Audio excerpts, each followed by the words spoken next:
À l'entame de mon propos, et souhaiter à toutes et à tous la cordiale bienvenue à cette 14e session du Conseil supérieur de l'agriculture. Chaque année, à cette même période, le chef de l'État réunit les acteurs du monde rural et les membres du gouvernement pour discuter des grandes préoccupations de l'agriculture, un secteur vital et stratégique pour notre pays. Cet exercice, conformément aux dispositions de l'article 186 de la loi d'orientation agricole, adoptée en septembre 2006, s'inscrit dans le cadre de la recherche inclusive des solutions pertinentes, innovantes et adaptées aux défis conjoncturels et structurels posés au secteur rural. Mesdames et Messieurs, la contribution du secteur agricole demeure décisive dans le maintien de la stabilité économique et sociale de notre pays. Son rôle est déterminant en matière de sécurité alimentaire et nutritionnelle, d'amélioration du cadre de vie des populations, de création d'emplois, d'activités génératrices de revenus et de catalyseur de la transformation structurelle de l'économie malienne. C'est pourquoi le secteur agricole reste au cœur des priorités du gouvernement afin que le système de production agricole et les résultats atteints grâce aux efforts inlançables des exploitantes et exploitants agricoles s'améliorent régulièrement. Également, cette 14e session du Conseil supérieur de l'agriculture me donne l'occasion de remercier tous les acteurs de la profession agricole pour leur résilience et leur soutien aux efforts du gouvernement de transition en ces moments difficiles de la vie de notre nation. Et je remercie aussi tous les partenaires au développement du monde rural pour leur appui constant et multiforme. Il importe de rappeler que depuis le 14 janvier 2022, notre pays a retrouvé sa souveraineté qui mérite d'être consolidée par nos efforts au quotidien. À ce titre, l'un des combats, et non les moindres, demeure la conquête stratégique de la souveraineté alimentaire et nutritionnelle. Par ailleurs, la création de l'Alliance des États du Sahel et la sortie de nos États de la CEDEAO marquent un tournant décisif dans notre histoire et raffirment une fois de plus notre volonté de prendre notre destin en main. Pour y parvenir, nous devons faire appel à notre génie créateur et à notre savoir-faire agricole en vue de propulser la production et la productivité agricole. C'est le lieu d'inviter particulièrement le département en charge de l'élevage et de la pêche à redoubler de vigilance face aux manœuvres destructrices de certains anciens partenaires qui financent des ONG opérant dans certains pays côtiers avec comme objectif la transplantation et le maintien du cheptel salien dans ces pays.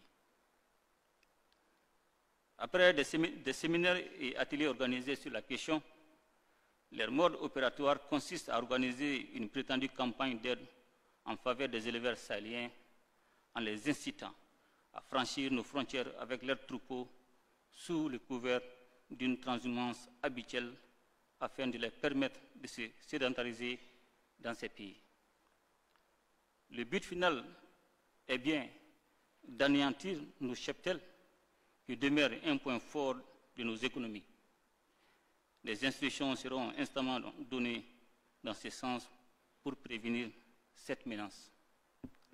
Mesdames et Messieurs, les résultats obtenus au cours de la campagne agricole 2023 sont entre autres 9 979 027 tonnes de céréales,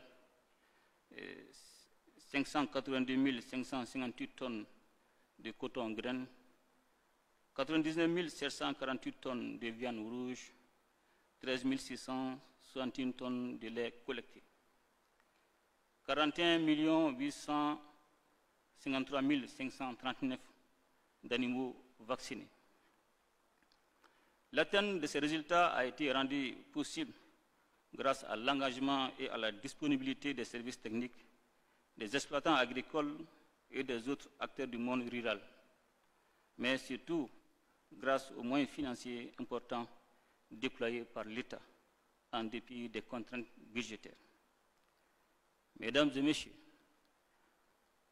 pour la nouvelle campagne 2024 qui s'annonce, vous accordez une importance particulière à la transformation de notre agriculture à travers l'utilisation accrue des technologies issues de la recherche et à la valorisation de notre potentiel agricole.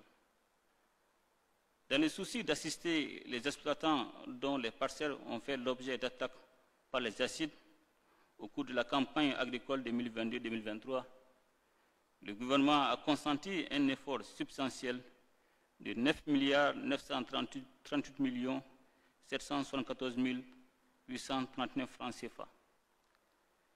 Et cela matérialise sans doute la tenue d'une promesse faite l'année dernière lors de la 13e session du Conseil supérieur de l'agriculture.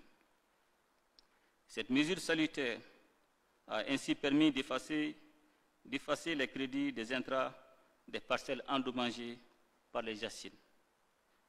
Dans le cadre de la création des conditions d'amélioration des performances de notre secteur rural, il s'avère impérieux de prendre des dispositions pour élaborer une stratégie nationale d'agroécologie dans le cadre de l'amélioration et du maintien des équilibres écologiques, gestion durable des terres et le développement d'options techniques pour l'adaptation ainsi que l'atténuation des effets néfastes du changement climatique.